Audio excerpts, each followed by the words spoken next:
Alright, what is up, YouTube? It's your boy Felon coming at you finally. We got subclassing. Big news, big drama. Everything in your game is about to change.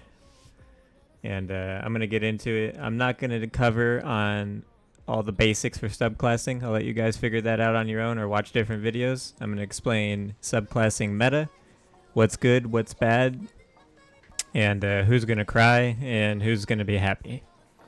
So, first of all, the first thing we're going to get into is when you do your subclassing quest line, you finish up at the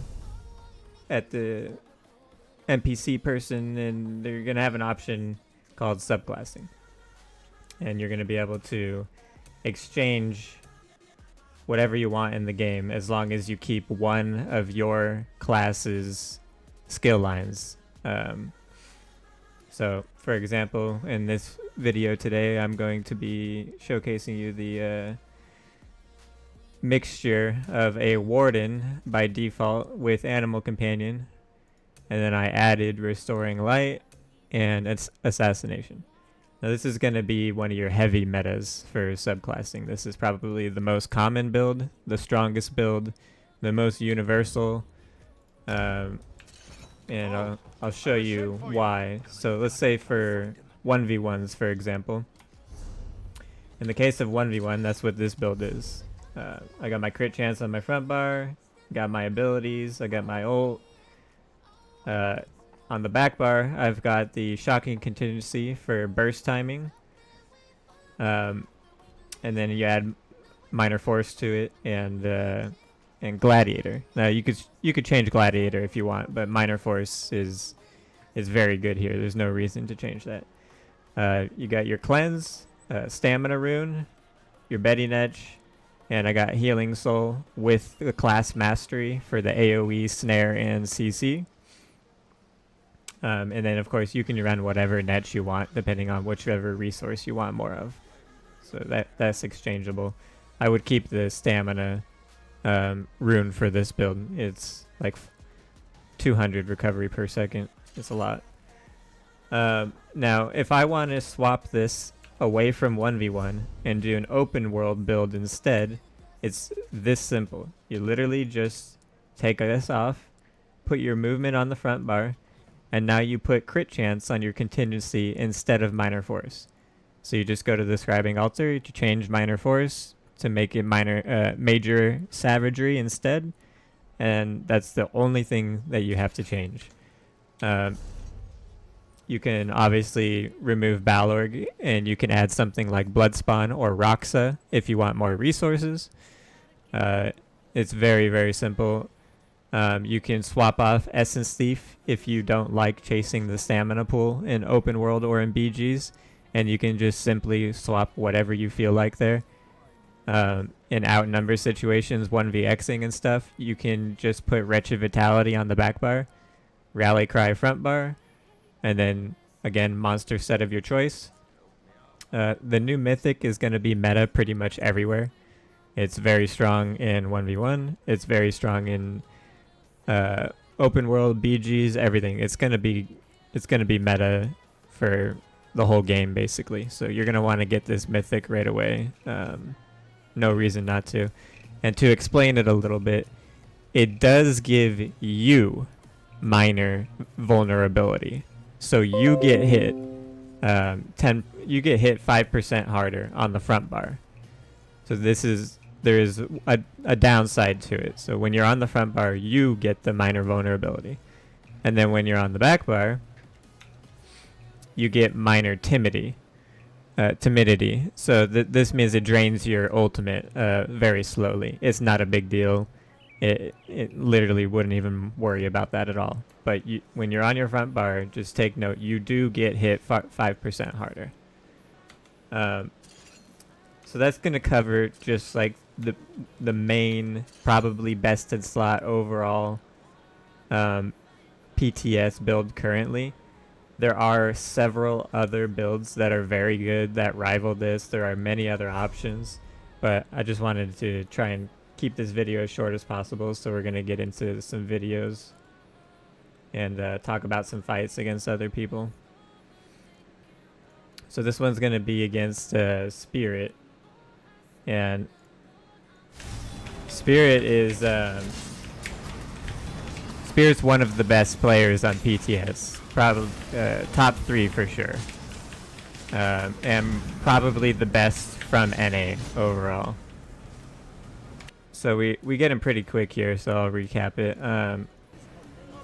I'm running a Templar build in this with Necro. So it's just a combination of Templar and Necro together, and that's it.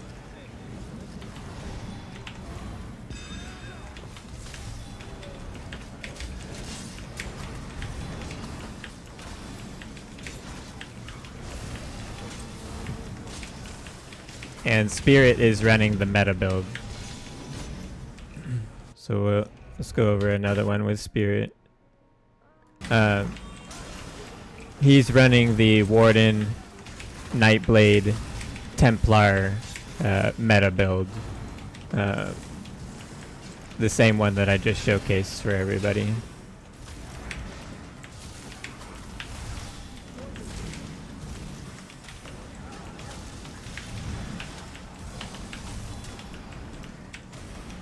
But on PTS, one thing that everybody's gonna have to learn to do well, if you don't currently do it very much, is it's a block meta. You block or you die. There's no like half-assing it or in between. You either block like 50% of your damage minimum, or you die. That's your only options. So you guys are gonna have to learn, if you don't already, you're gonna have to learn to block weave properly. When is a good time, when is a bad time to block, manage your resources. In this sense, because it's such a heavy block meta, max magic builds are basically just dead. Like, I have not seen one max magic build succeed on PTS. Not one person has been able to make a max magic sork function on PTS in any way. And some of the best mag sorks have come to PTS and tried. And none of them have been able to figure it out. So for you max mag sork main players, you shield stackers and all that, there's 2 options basically. One, learn to play something else. The other option is start looking for a new game, because you're not going to succeed on max magic sork. You can drink as much copium as you want and try to figure it out. I will pay to give somebody bring me a winning build with max magic sork. I would pay to see it. Alright, so we had another good fight there versus Spirit. Here we got Wesley. Wesley is another one that's top 3 from NA on the PTS.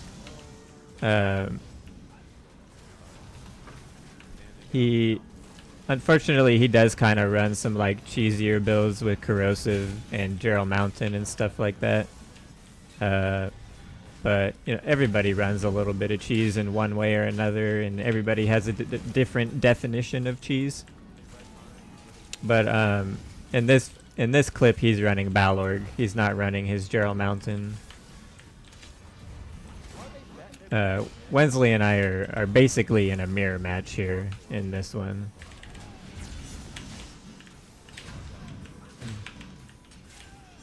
But I run Restoring Light, where Wesley chooses to run Draconic Power instead. So he runs a very heavy resistance Draconic Power style, with like cutting defense type of build. And yeah, I'm just swapping that with Restoring Light.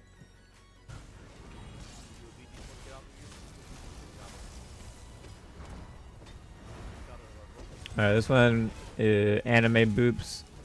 I don't really know this person. but they were doing some pretty good damage on a Templar style build. One of the only people that I've seen have somewhat of success with jabs. So it looks like they're doing like Templar with assassination, and then they're comboing it with Zon.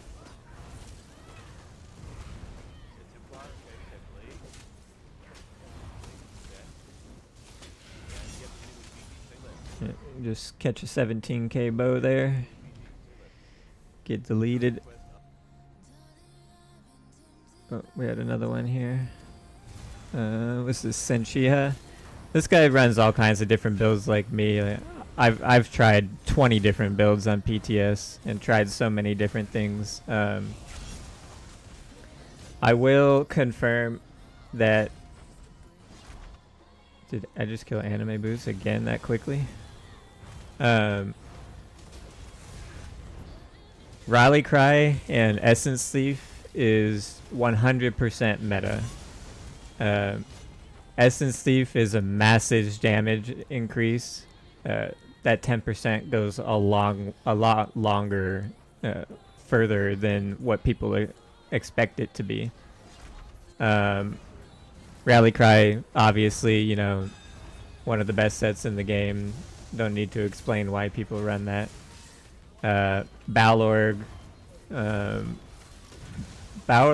and Bloodspawn are probably going to be two of the most popular sets in open world and BGs.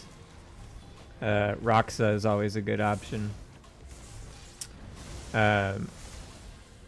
There's a lot of different ways that you can play this game currently, and in PTS it doesn't really change. Everything's all the meta sets and everything that's meta in the live server currently, it's basically the same on PTS. There's not a lot different. None of the new sets are very good. The new Mythic is very good. That's about it. So like, other than that, as far as your builds are, the way you currently play the game, that's all pretty much the same on PTS. It's just a matter of mixing different classes. There's a 27k bow right there. Alright, so this one we got a different guy. He had a kind of cool, unique build that I wanted to show. He had something different. So he's running Arcanist. Oh no, he's running Necro. Necro with Snipe and Templar with Assassination. So he's got Restoring Light, Gravelord, and Assassination. And he's basically trying to line up Blast Bones and Snipe at the same time.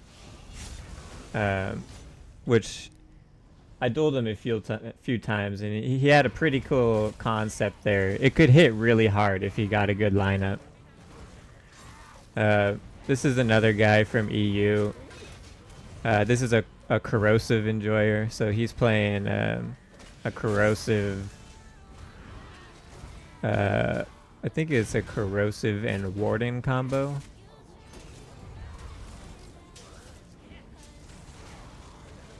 But he was a very tanky player with Gerald Mountain. Kind of reminded me of Wesley's build a little bit. Is kind of similar to the way Wesley played. But as you can see, he's in corrosive there. And, oh no, I think he did an in cap on me. So he runs in cap on the front bar and corrosive on the back bar. So he's got like both options if he wants.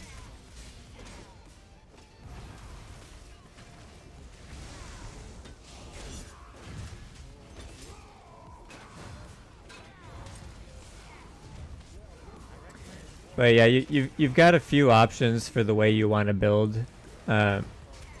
Either you go kind of heavy into medium armor and stack a lot of stamina so that you can block very well and block a lot of damage. Or you go heavy into the heavy armor and run 5 pieces heavy minimum and go very high, like 40k resist or higher. And that way you can actually take a hit for a bit. You're still gonna have to block a lot, but when you stack a ton of resist, at least you can take a hit, and not just instantly get deleted.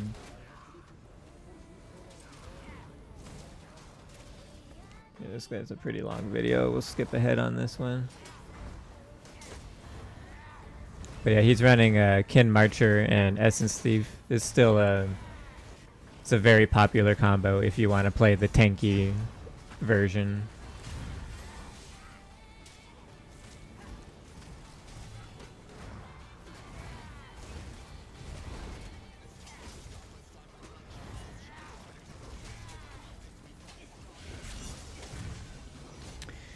And we catch him with a look like almost a 19k bow there. This one I think it was Cogs. Yeah, so I don't really know Cogs or anything, but people have told me that he's a streamer and he plays a lot in Cyrodiil with some kind of like some casual builds. So he's trying out a Necro version style build with I think he's running Corrosive also. But we got him with the Zon there. Almost a 5k tick of Zon in that recap. This time I'm playing a Templar, full spec Templar. So Templar is one of the classes in the game where you can just run literally full live server Templar on PTS in subclassing and expect to do well. The Templar kit is so strong that like you don't have to change anything on Templar. You can just play full Templar and do very well.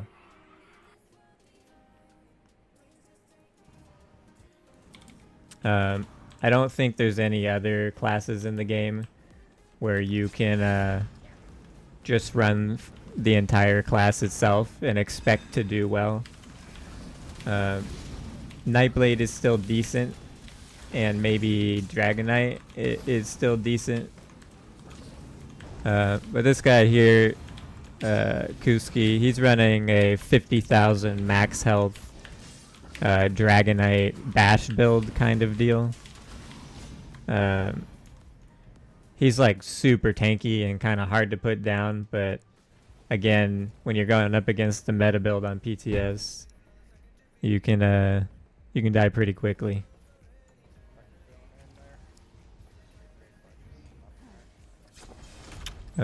This guy's from console.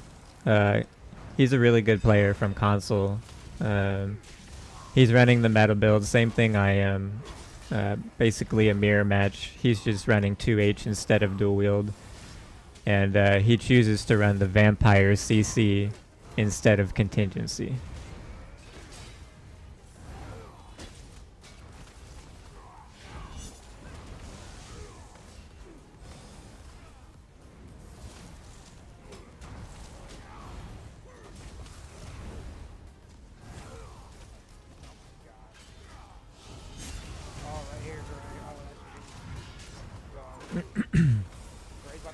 There's a lot of it's just a lot of blocking in this meta. There's so much, like, I can't emphasize enough how much you need to block in order to survive. And a lot of people are gonna have to learn that, and the ones that don't you're just gonna be bait. Like, you're just gonna be food for the good players.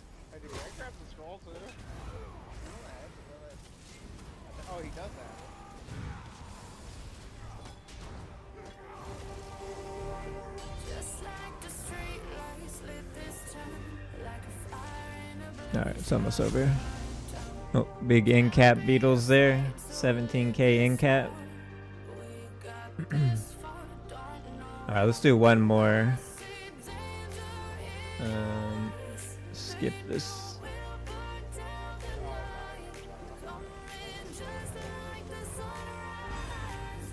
Okay, so this one's versus I don't really know this person, but I've seen him before. Xylena or something like that. They're kind of running like a an open world style build. It's a Dragonite with Draconic power, and they add Storm Calling to it. So it's an interesting choice. It's kind of running like dot pressure and then adding Storm Calling for survivability.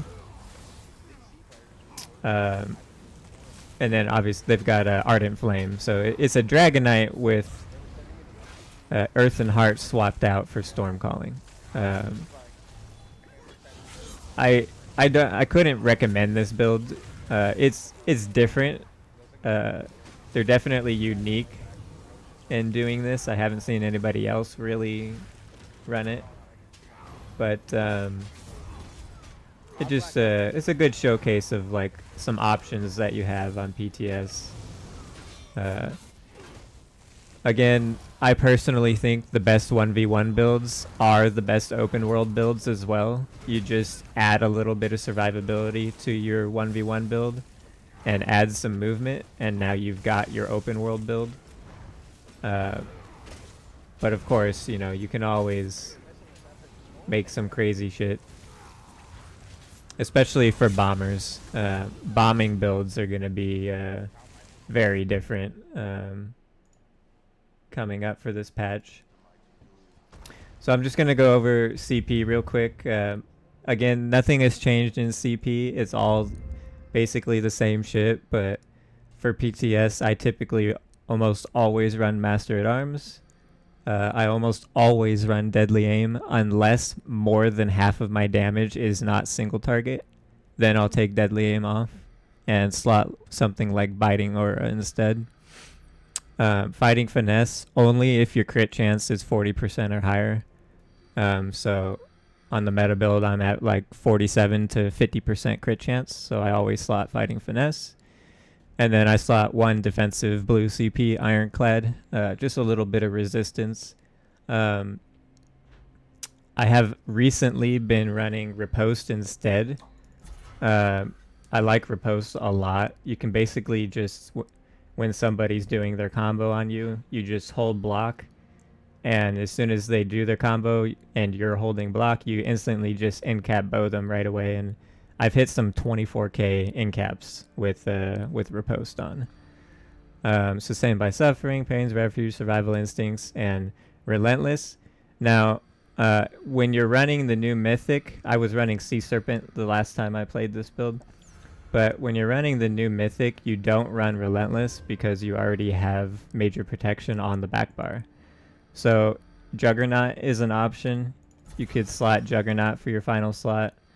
If you're having any issues with stamina, you want to kind of reserve some stamina, whatnot, Slippery is good to save some resources. And then obviously in a Cyrodiil open world and whatnot, you're just gonna slot Celerity here instead. So that's kind of your flex slot on the red tree, and the blue tree your flex slot. This can be whatever you want it to be as well. But yeah, that's gonna do it for your subclassing meta. I will give out specific subclassing builds once it goes live. I'm not gonna do any meta builds or anything like that until it actually goes live and we see the final patch notes. But this is what you can expect in the current PTS form of subclassing. And from what they've said, this is how the game is going to go on the live server. So I would expect everything that you see here and everything in subclassing currently on PTS to go to the live server. But appreciate you guys watching the video. Hit that like, comment, subscribe stuff. And as always, I'll see you guys next time. Appreciate it. Have a good one.